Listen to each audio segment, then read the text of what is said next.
Hi guys, this is your man Balash and I'm here with some updates regarding my album.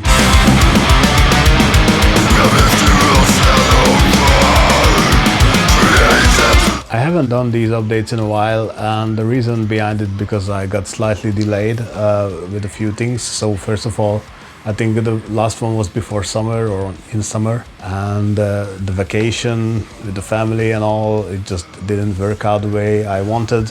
So I didn't get to write all the lyrics and write all the vocal patterns for Deathmetalvoicer to then perform it on the album. I think in the last update I said that I was gonna put out singles, mix songs one by one and put them out as singles first. But the way the album came out is actually doesn't enable me to do that because it's a kind of a semi-conceptual album. So the songs have overlaps and I needed to find a basic mix that I'm happy with for all the songs and then mix the songs one by one after. So I'm kind of 90% done with that, and I'm very positive that in early next year you're gonna see the first single as well. So basically these are the reasons. I finished the lyrics early November and I got the songs very quickly back from Deathmetalvoicer. Thanks again so much for that, man. He did an incredible job. Another interesting update is that there will be a guest who plays viola on I think 2 songs. He also created some synthesizer sounds for some songs, like an outro and stuff like that. So I'm very excited to see what you think about that. His name is Toth, so also fits the project with his last name.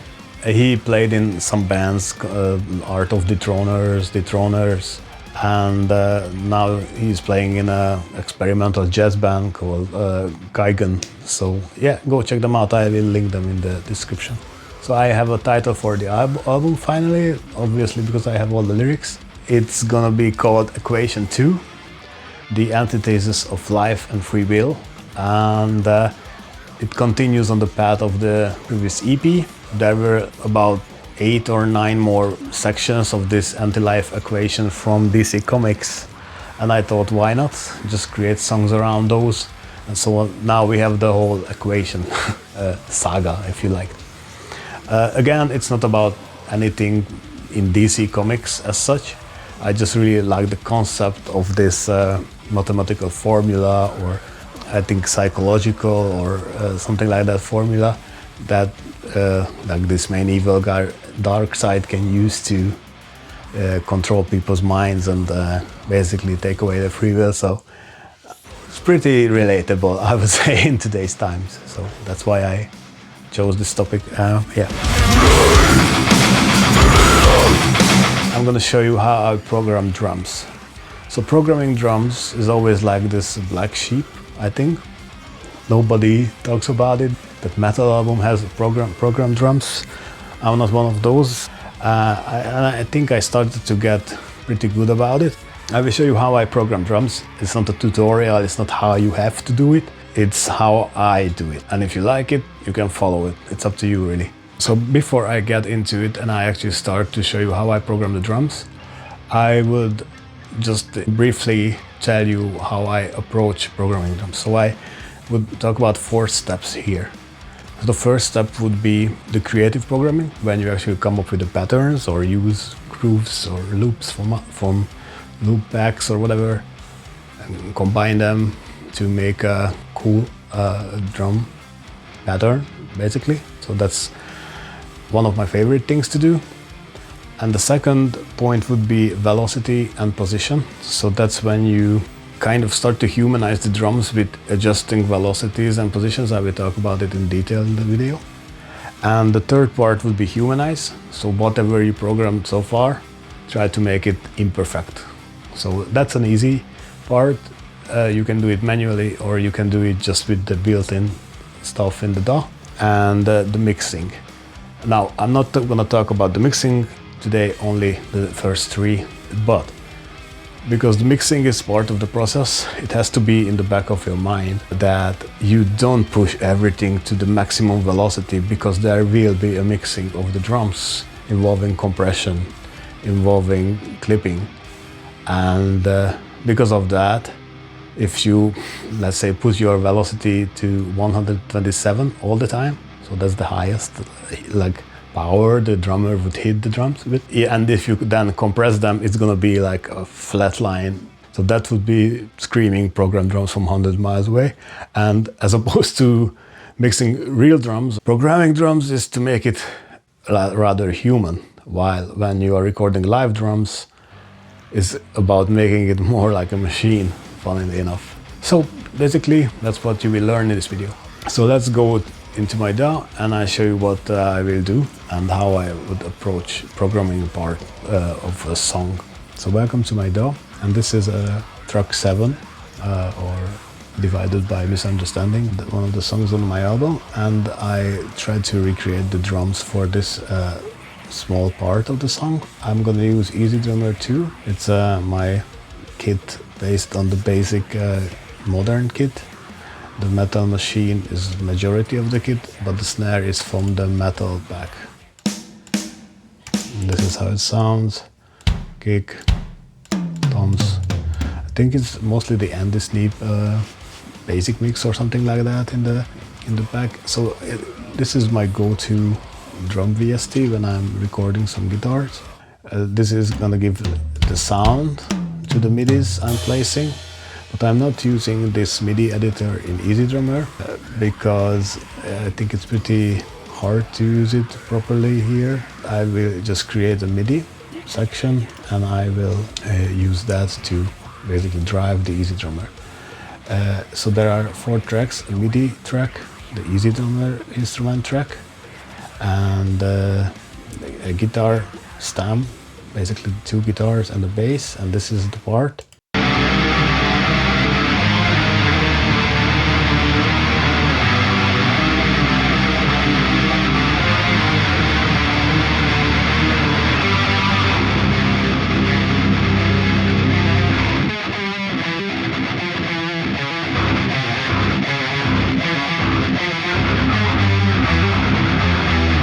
So I wanted to have a stop because it's kind of important from my perspective to understand where I'm coming from.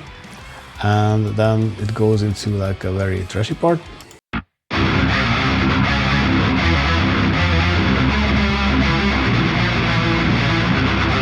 Then there's a groovy part.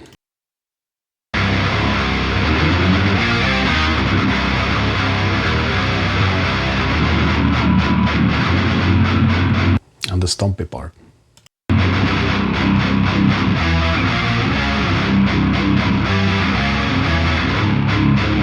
So it will cover pretty much everything in metal. As I said, I'm gonna create a MIDI file here, and in this MIDI file I'm gonna basically place my MIDIs. Now you can place this MIDI file onto the instrument track of the ezdrummer. But if you go to the instrument track, you'll see that in Cubase, at least, Cubase 10, there is no MIDI modifiers for that. And we will need it later. While in the MIDI, you will have MIDI modifiers for stuff, what I will explain later. Because let's start to write the drums. So this is the creative part. It's basically whatever you hear in your head to translate it into the drums. Obviously, the drums has like a time aspect, when is the whatever drum part hit and how hard it is hit, and also what is the tempo. So for this song, the tempo is 160 BPM, but in triplet feel. I will set my MIDI straight away to triplet feel, maybe 180 triplet would be fine. So that means that the grid lines here appear, and there is 3 grid line within every number here. So that means that you can only place any drum hit on those hits. For that you need to activate the grid here in Cubase. Probably you have similar in your own DAW. And that makes sure that basically you never place a beat over the grid. So when you are programming manually, I would advise always put it to the grid and then fix it later. Fix it, like fuck it up later. But if you are using like a mixture of, let's say, ezdrummer loops, those are not always on the grid. Just keep that in mind whenever you then later on get to the humanization part. With every song, first I have the riff, and then I create the drums. However, sometimes a drum fill, a drum part can give me an idea for a riff. So that's why whenever I start to record my songs, the song is, I would say, 90% ready, but it's still like some leeway. So I can insert a riff or play a riff different or have a different ending. So I'm not finalizing my recordings. It's like whenever the guitars are being recorded, it's kind of simultaneously while programming the drums. That way I keep this playfulness still in play. So let's hear again the part. So the part is very at the gate C, I admit. Let's turn on the metronome, and here's the part again, the first part.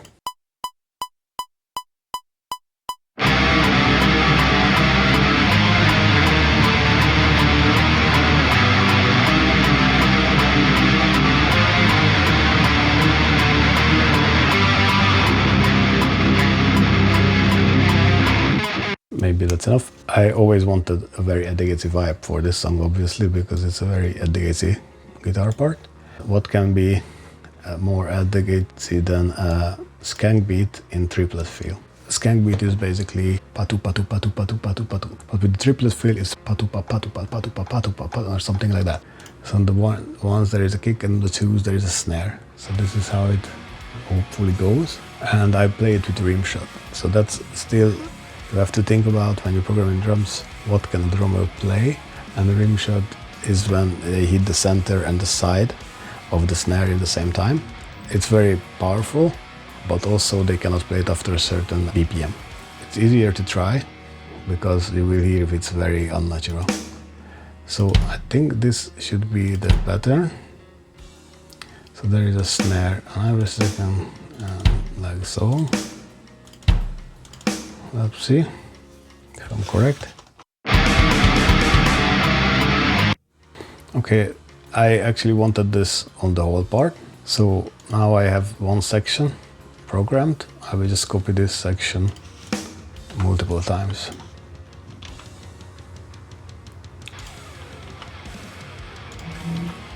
Until I reach the end of that part. So let's see how are we.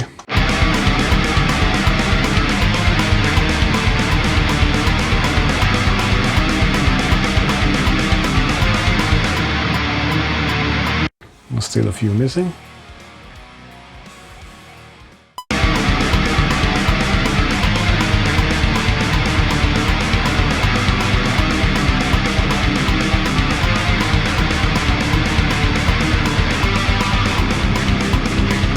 Oh, okay, there's an ending here, so the part ends here. And for that, you don't need any more skunk beat anymore. So this is what I wanted, it's a basic rhythm. Now obviously, if you just listen to the drums, it's very plain.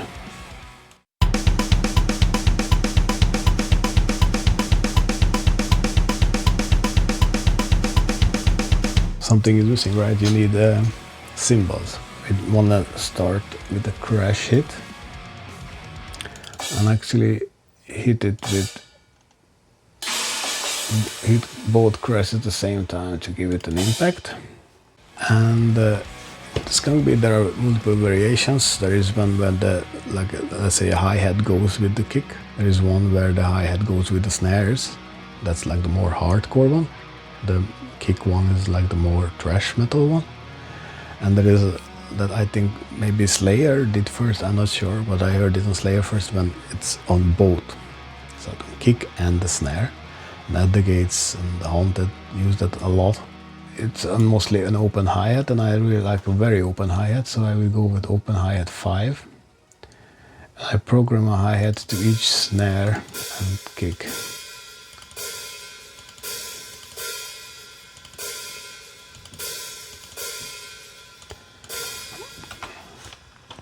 And don't forget, the drummer only has 2 hands, so make sure that you don't program one to the 2 crash hits there. So I will just do this until the end of this section. Okay, and the final one can be like maybe a choked crash. Okay, so let's see the part now.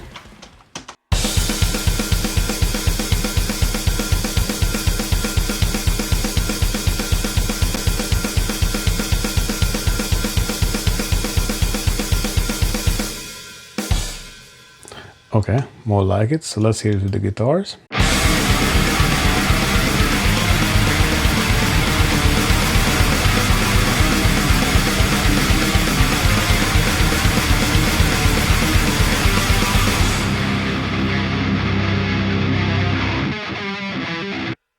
Now it's okay, but it's very machine-like, right? How do you make it not machine-like? So here, when the velocity and position part comes in. So being in a band for 14 years, I kind of observed what drummers do with parts like this. So I know that the hardest hit is always the first one or the accents. And like breaks like the one we will have here. This. And this hit. These are probably hardest. So in Cubase the velocities are down here. So this would show the velocity of the bass drums. This will show the velocity of the snares, the crashes and so on. Even if you try to play air drums in your room with your fingers or whatever, how you can do it, you can notice that you will make by instinct accents, and some hits you will hit harder. Try to kind of translate that into the MIDI. So I will start with the kicks. So we discussed that these standalone hits, these are the hardest. So I put them to the max, and that's my rules of thumb, that only the first hits and these big crash hits, these are 127. So yeah, the velocity goes from 0 to 127. So like 128 levels. Some VSTs have only a few zones, like 3-5 zones where the velocity comes in play, and some VSTs have more. ezdrummer is pretty good, so there's not just one or two, but multiple. So I put the first ones onto the max, and the hardest hits to the max. So let's see how it sounds.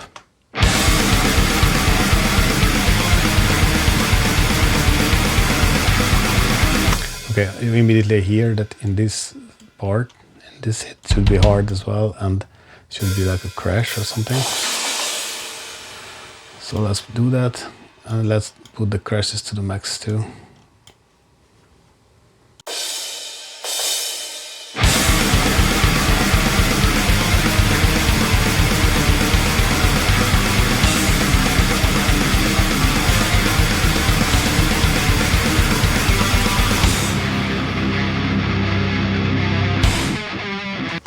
Okay, so those final hits and the crash hits are cool.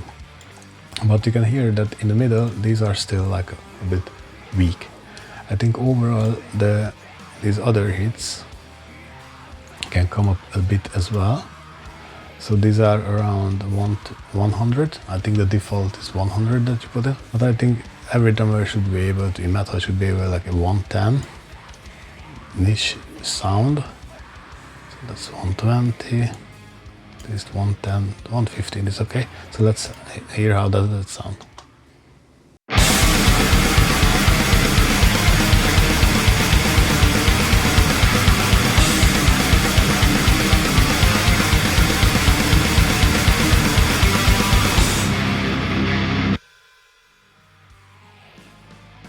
Uh, 115, 128 is good as well.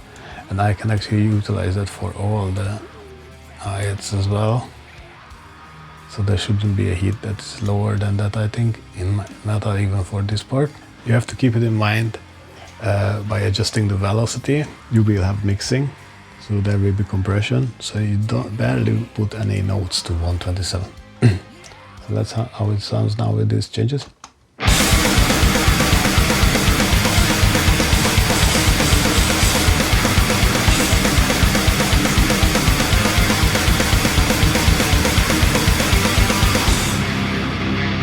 better, but now you can feel that these hi-hats are kind of annoying. There is a few things with them, and let's just solo the drums, we hear it better. This part, the multiple hi-hats is like super consistent, and nobody would do that like that. Normally the accents would fall on the snares. So let's select the hi-hats on the kick drums, every second one.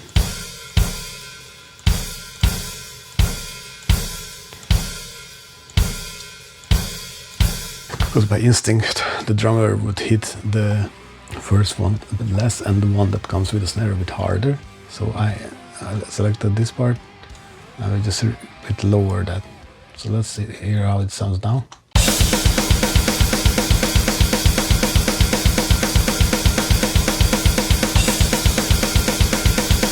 And here I didn't change, so you can hear the difference when it goes over.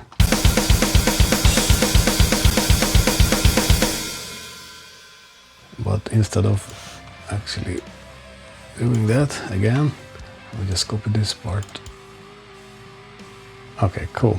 And what I would also do, so in this, when there are the first crashes, it's like it's impossible to go from crash to straight away to this fast hi-hat. So I will always remove the first hit from after each crash, and the last hit before the crash. Drummers are kind of cheating with that, and that's how. Let's hear now.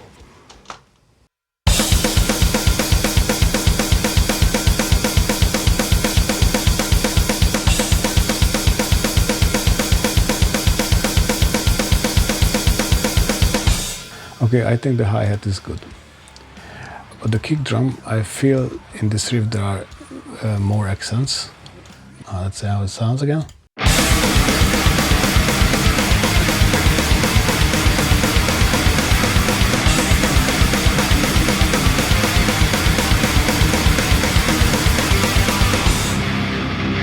Yes, so let's see now.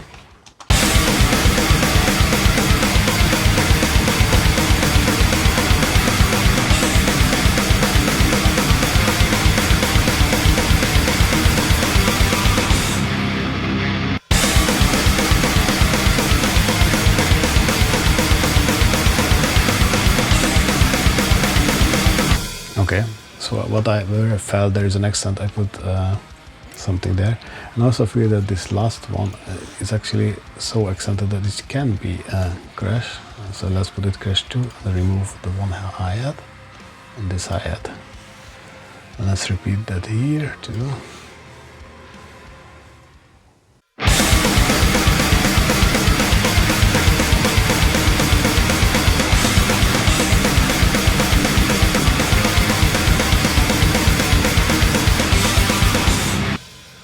Even the second one can be, I believe, a crash. So we remove this. This one, right?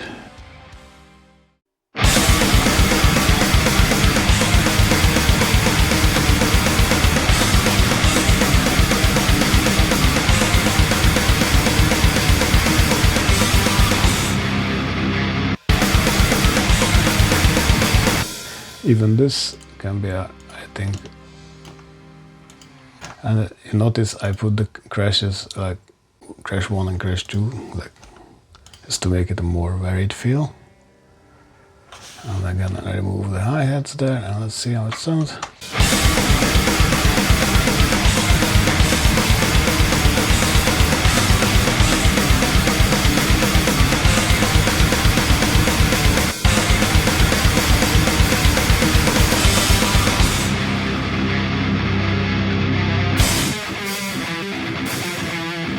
And even this one can be a crash, harder hit crash.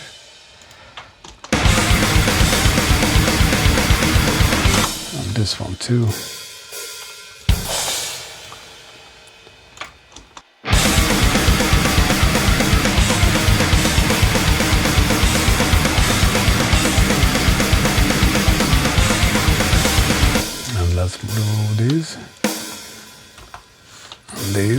because again it wouldn't get there.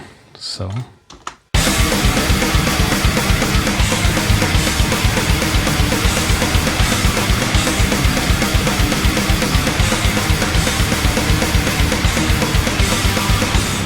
and I think here we would need a fill in this part. And let's look for fills in ezdrummer now.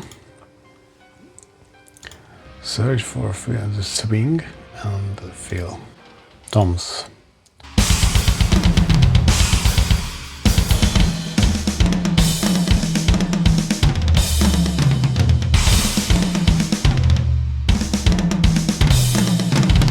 It's either this,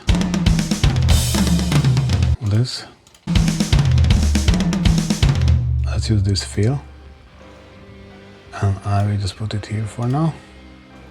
So now we are combining with an ezdrummer fill, okay? So I will cut this MIDI and remove it. And let's see how the ezdrummer one fits there.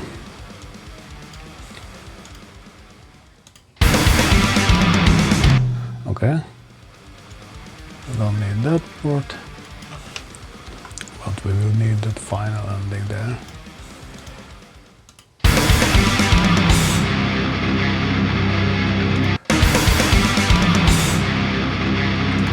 Okay, and let's see it in the editor. Okay, so the velocities are all over the place. You can observe how the fit goes. I think we are missing a crash hit. That's feasible. So there is a snare and a crash, so no three hands. And let's see how it sounds. Maybe we can even make it more strong.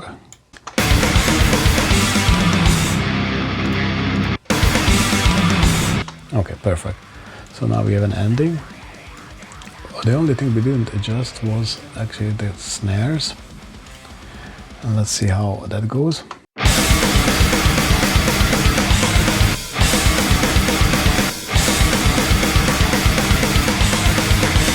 It has a groove, and try to enunciate the groove.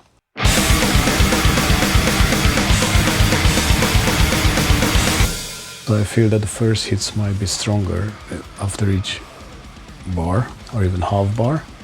So let's adjust it that way, so that the snare goes a bit like this. And after each, so if a drummer plays a skunk bit like this, after each crash it would hit the snare harder. So let's try to do that here as well. So the first note is a bit harder after each crash.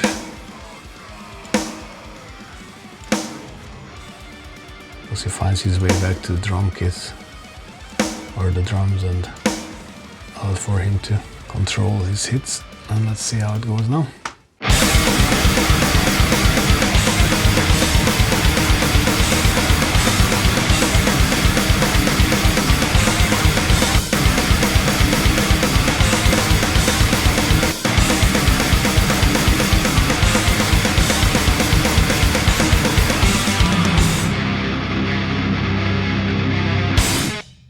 Okay, so basically that's it. So this is how you program drums. So now we have a varied drum velocity. The positions though are on the grid, so everything is on the grid, and I will even quantize the hits I copied from ezdrummer, because they tend to be not on the grid. Yeah, see, they are off a bit, because those grooves were played by the real drummer. If I would use only ezdrummer grooves, then I would probably just leave it as is, but because it's a combination, I will quantize it. I think it's 16 triplet, yeah. I will quantize it, it's done. And now I will unquantize it with the MIDI modifiers that I mentioned before. Here in Cubase are MIDI modifiers for position and velocity. We use each. They will move and adjust the velocity randomly based on what you have programmed. Okay, let's put it higher, 2, so like 7 range. And the position, I always put like -2, +2, depending on how precise the bar should be. You can fuck it up pretty good like this though. So just try to use minimum numbers like 3. I use -3 plus 3 just to have a bit off-grid feel.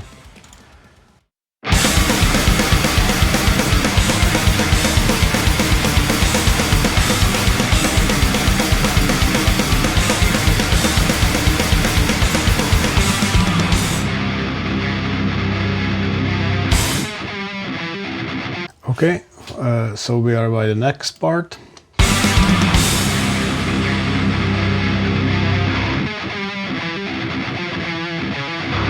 Okay, so I will just program some, as I said, maximum velocity hits here.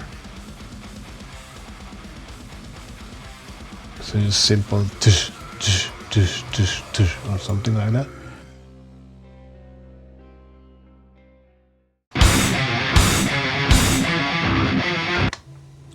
And here I will program some snares as well.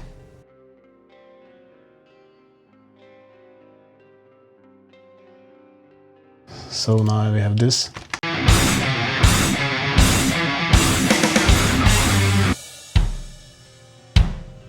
And notice that this is smaller and this is lesser velocity and this is a higher velocity. And by the snares, the middle one is a lower velocity because there is an accent.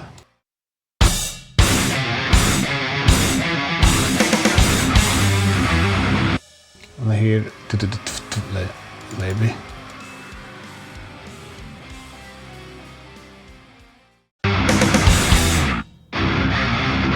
Okay. And this part again will be skank beat, so I will just copy it for this for now. I will refine it later. And also I had the idea to the second part of this part, maybe that should be ride, not hi-hat, so make it more varied. And let's put it to bell, simply because in ezdrummer the ride bell sounds more like a ride, I think.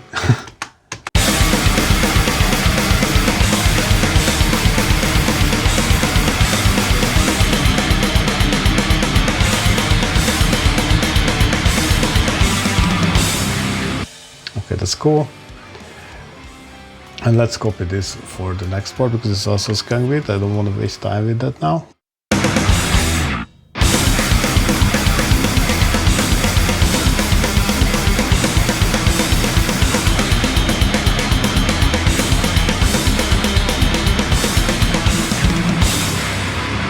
And here I want the groovy part, and just for the crack, let's do that from ezdrummer.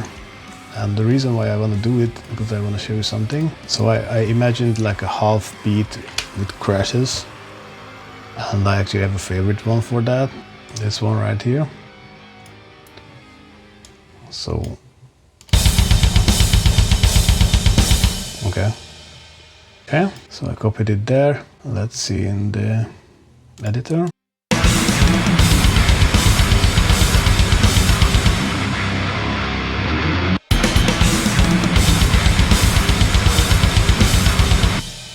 Okay, you can see this, everything is on maximum, and I don't think for a kick drum part that's something. I think that should be actually lower than the kicks there, and maybe accent the first ones and like the ones here.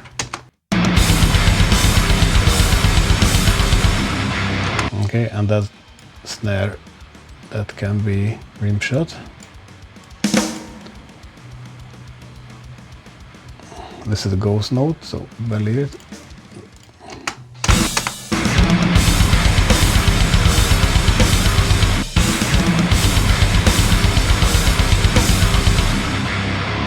And here as well, you need to adjust every second higher maybe, and this one is just ghost notes.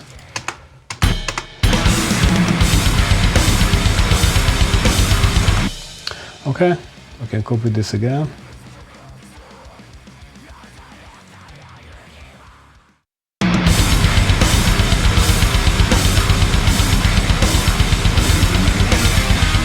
This one, maybe that can be a 1, a crash 1.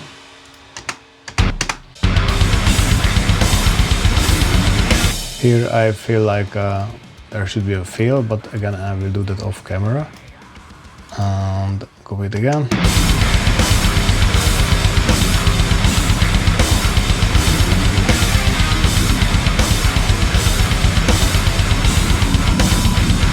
Oh, and this is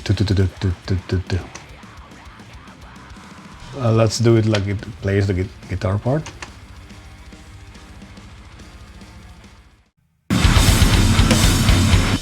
Okay, so now we have almost a full song.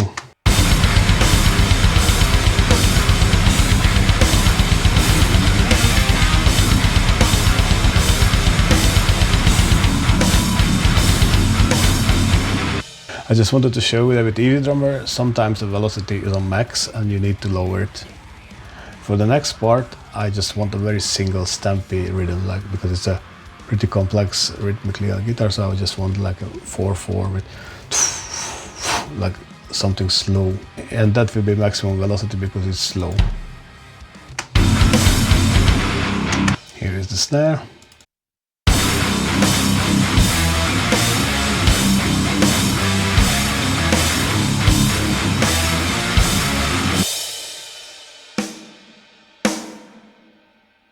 So here I just completely randomly pulled the velocities.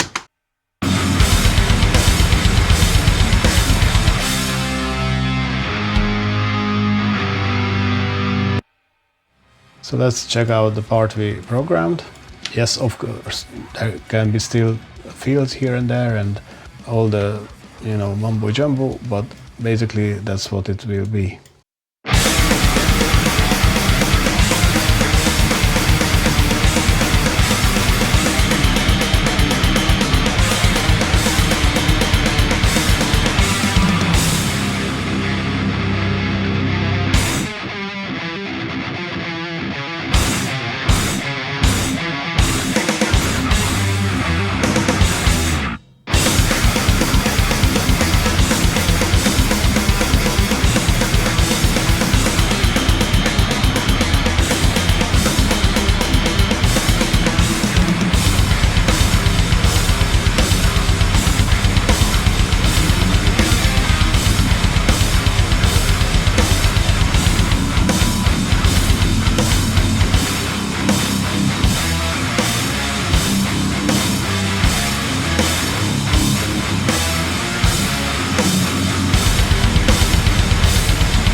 Okay, so this is how it works. I will show you now how it translates in other drum programs. Okay, so I just rearranged the MIDIs for the Krimh Drums MIDI mapping. I think it translates pretty fucking good. So this is how it sounds. But before that, for Krimh Drums, you can get a 10% discount with the link in the description and the discount code BalashToth below. Please use that, and that way you support my channel. So this is how it sounds with the Krimh Drums.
Okay, and now I'm going to show you how does it sound with the Mario Duplainter Drums from Mixwave.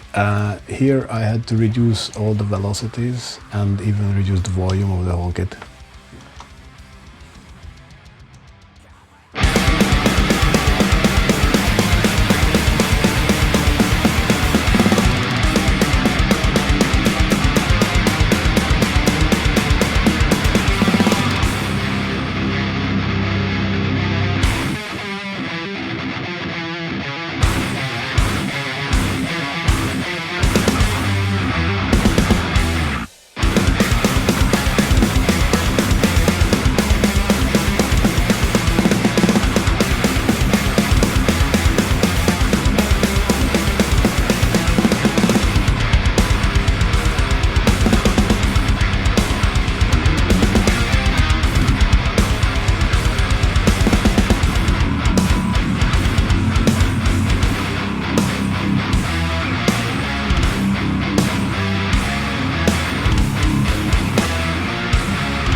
I hope you like this way of programming drums and have fun. Thanks guys for watching my video. Please like, subscribe if you like this. The best way to support my channel is actually buy my CD Equation, the first part of the album, and just follow me everywhere. Thanks guys, see you.